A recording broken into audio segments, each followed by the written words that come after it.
Bonjour à tous et bienvenue sur un nouvel épisode de Nous Entrepreneurs. Aujourd'hui, je suis ravi de recevoir Charlotte Bruguière du cabinet Bruguière. Bonjour Charlotte. Bonjour Benjamin. Bienvenue. Est-ce que tu peux très simplement te présenter et puis présenter ton activité, ton cabinet? Oui, bien sûr. Alors moi, je suis Charlotte Bruguière, je suis avocate depuis 10 ans et j'ai une spécialité, je suis avocate en droit du digital. Alors le droit du digital, c'est assez vaste, donc je touche à pas mal de sujets. Je fais notamment de la propriété intellectuelle, donc j'accompagne mes clients pour la protection et la défense de leur marque, de leur création, et notamment sur Internet. Et j'ai aussi toute une partie d'accompagnement sur des questions liées aux nouvelles technologies. Donc, j'accompagne des clients sur des problématiques de contrats informatiques. Je mets en conformité leur site internet, notamment avec des petits documents que vous connaissez certainement tous, qui sont les mentions légales, les conditions générales de vente, les CGU, donc tout ce genre de choses qui nécessitent un encadrement juridique. Et je fais aussi des données personnelles. Donc, j'accompagne aussi mes clients sur la partie protection des données, qui est un sujet assez en vogue en ce moment et qui nécessite aussi un accompagnement juridique que je peux proposer. Ok, génial. Et comment est-ce que tu es devenue avocate en droit du digital et de la propriété intellectuelle? Alors, c'est un vaste sujet. Moi, au départ, je ne me destinais pas du tout au métier d'avocat. J'ai un parcours assez généraliste puisque j'ai fait sciences politiques. Donc, j'ai voilà, une formation assez généraliste et j'avais le rêve de travailler dans des ambassades, d'être diplomate et de faire de la diplomatie.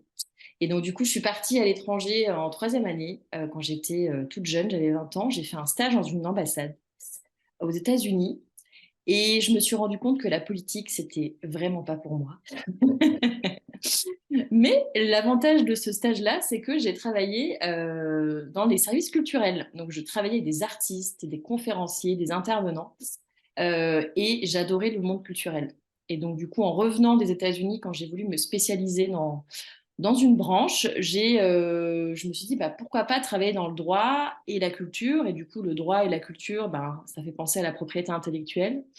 Donc j'avais tout plein de rêves au début de ma carrière en me disant je vais défendre des artistes, des comédiens, des photographes, etc. Bon, aujourd'hui, ma réalité est très différente puisque je m'occupe essentiellement d'entreprises.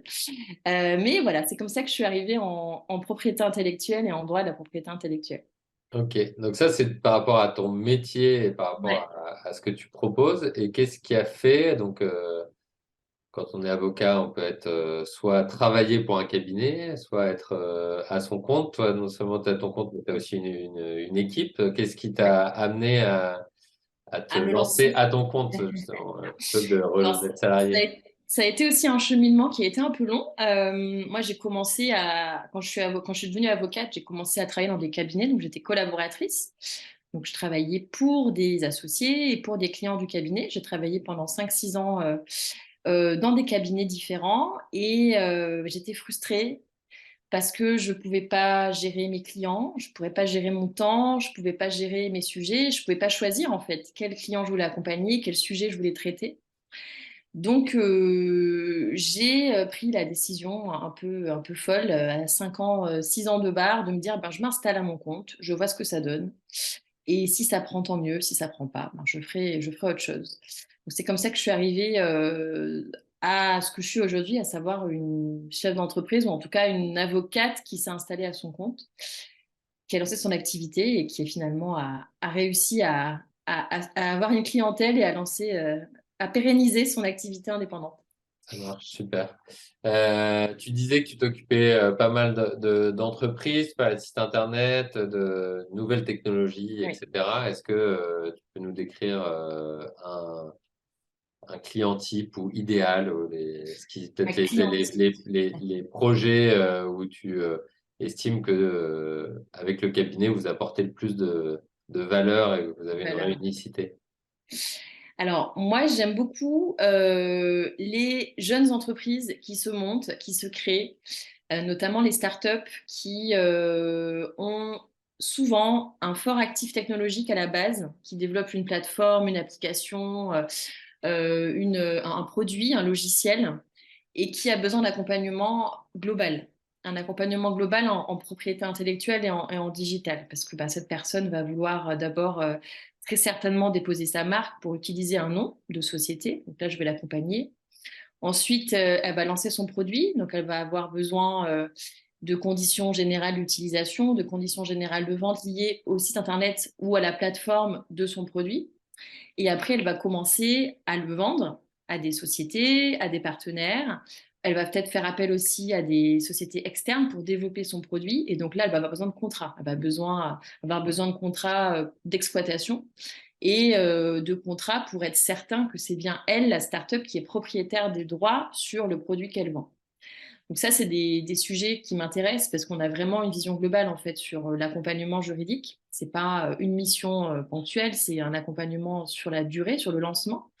Et quand ces sociétés fonctionnent, elles ont besoin d'un accompagnement juridique un peu plus poussé parce qu'elles ont besoin de négocier des contrats avec des partenaires, commencent à avoir des soucis ou en tout cas des problématiques avec des clients qui sont parfois pointilleux sur certaines choses. Et donc, du coup, moi, je les accompagne sur la durée, sur la partie juridique pour renforcer leurs compétences juridiques.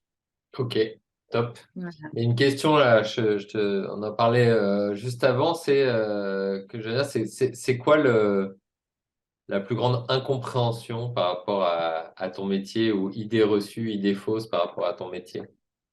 Euh, alors, les avocats, souvent, on les imagine dans des prétoires avec des robes noires, en train de plaider et de faire des effets de manche devant un juge en disant «Objection, monsieur le président!»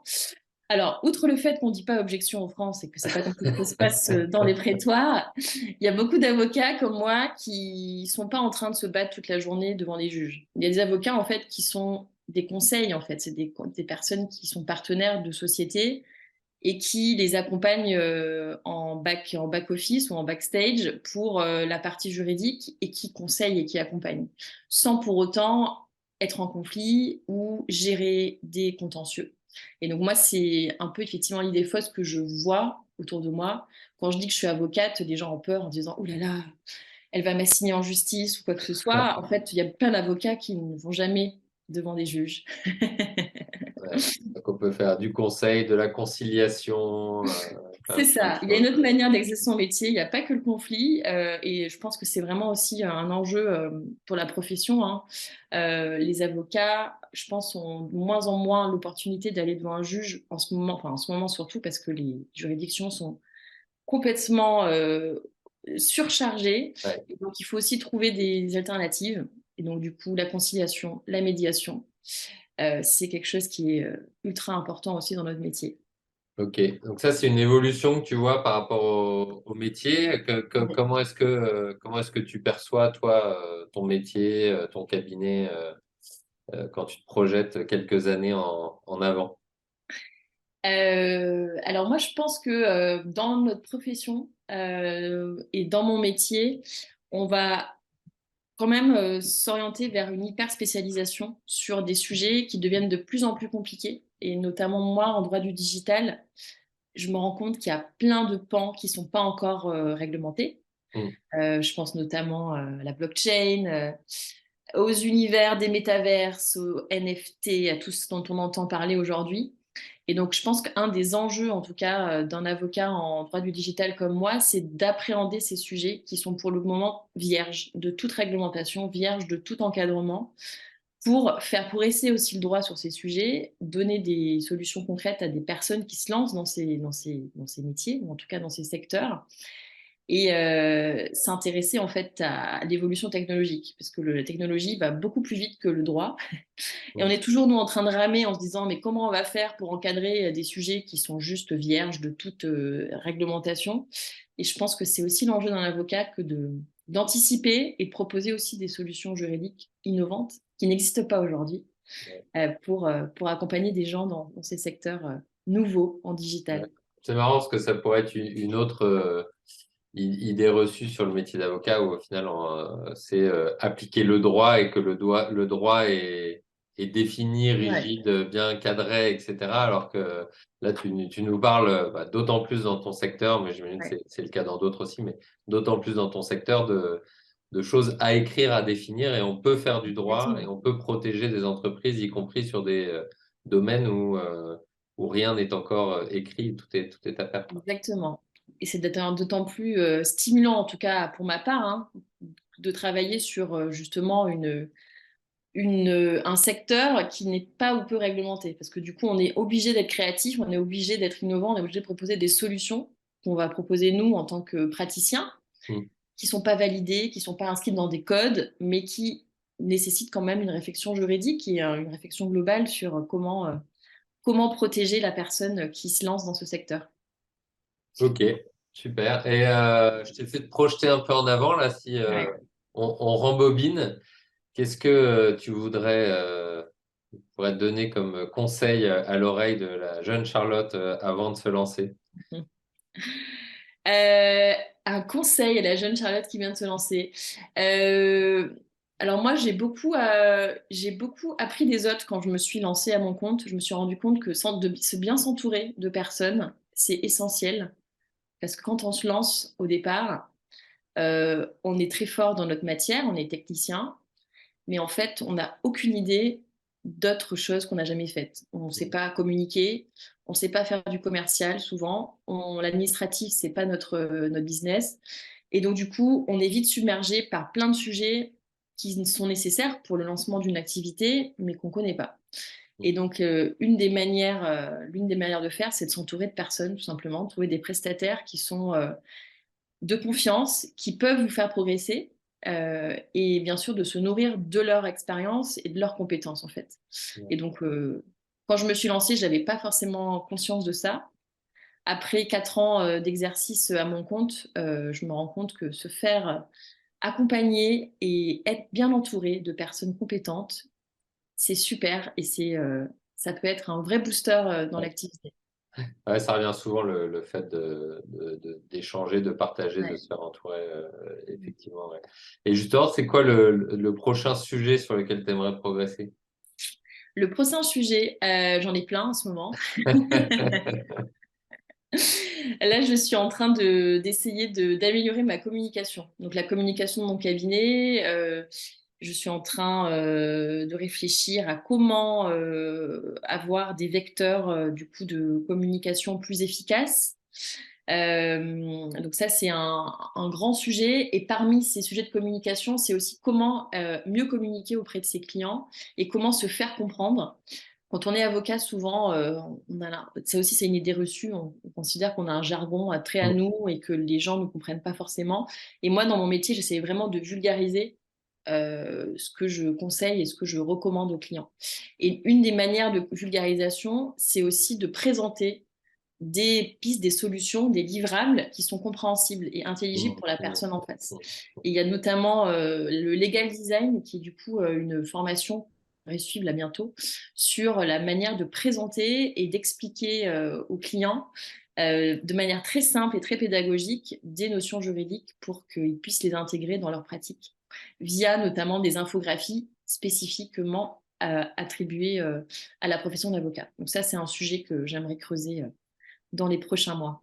Ok, donc une grande orientation client avec une volonté de pédagogie. Ça m'amène à une des dernières questions sur ce que tu as envie de partager ou une demande que tu peux avoir envers la communauté qui nous écoute. Et avant ça, j'en profite pour mettre en avant, en plus du fait que tu te formes au legal design, ton podcast Oui. à pied d'œuvre, qui est aussi un instrument au final de pédagogie pour mieux comprendre à quoi on peut s'attendre avec un avocat ou les problématiques de la propriété intellectuelle notamment.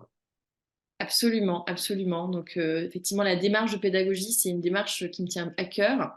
Je donne effectivement des podcasts. Donc, j'organise des interviews des entrepreneurs qui parlent de leur expérience juridique et de leur expérience avec des avocats sur des sujets divers et variés, toujours en lien avec la propriété intellectuelle. Tu as des recherches spécifiques là en ce moment? Alors en ce moment, bah, je suis très axée sur les nouveaux sujets justement, les fameux sujets vierges de réglementation juridique. Donc là, j'ai plusieurs sujets, notamment sur la blockchain en cours, mais je cherche aussi des sujets en données personnelles et notamment je cherche des entreprises qui auraient été confrontées à des contrôles de la CNIL liés justement à la réglementation de données personnelles. Donc ça, c'est un sujet qui m'intéresse aussi, mais j'en trouve pas malheureusement de personnes qui sont fait contrôler. Il faut le faire en voie cachée, en voie Ouais, c'est déguisée. ça, exactement. Je peux flouter la personne, ou en tout cas changer sa voix si c'est nécessaire pour rester anonyme. Ok. Une autre actualité ou autre chose que tu veux faire Une autre part? actualité du cabinet, je cherche toujours à donner des formations, notamment dans des incubateurs, des pépinières d'entreprise. Donc, j'ai une intervention la semaine dernière, notamment auprès d'une association en propriété intellectuelle, et je cherche de nouvelles interventions dans de nouveaux endroits où il y a beaucoup de créateurs d'entreprises, beaucoup de personnes qui ont plein d'idées et qui ont besoin d'être accompagnées dans le développement de leur entreprise. Top. Dans la bonne appel, soit si vous avez un lieu qui correspond à ces critères, soit si vous êtes hébergé dans un incubateur et vous voulez avoir la chance d'avoir une formation, une intervention de Charlotte, bah, il y a juste à mettre en contact avec les personnes qui organisent ça dans la pépinière. Top. Oui. Est-ce qu'il y a une question que je t'ai pas posée, que tu aurais aimé que je te pose et à laquelle tu vas répondre du coup? Ouh là là. Parce qu'on a fait le tour. Non, j'ai oublié de préciser quand même que j'ai aussi eu la chance d'être coachée par Action Coach. Et je voulais quand même le préciser parce que quand je parle de personnes qui m'entourent, je pensais aussi au coach d'affaires qui est aussi un gain de temps et un investissement qui est vraiment top pour un entrepreneur parce qu'en fait, on a aussi besoin d'avancer et de s'organiser, de se structurer, de mesurer notre activité et un coaching d'affaires, même si on n'a pas de problème, même si on n'est pas complètement sous l'eau et qu'on n'est pas en train de nager, ça peut nous aider quand même à avancer plus vite et plus efficacement. Donc, Top. je voulais quand même Merci. préciser Merci qu'Action Coach aussi avait sa part de mérite dans le développement de mon activité. top, c'est gentil. Donc, on mettra toutes tes coordonnées en commentaire de l'épisode. Merci beaucoup d'avoir joué le jeu de l'interview. Avec Et puis, plaisir. à très bientôt à tous sur une nouvelle interview d'entrepreneurs. Ciao, Charlotte. Salut Benjamin.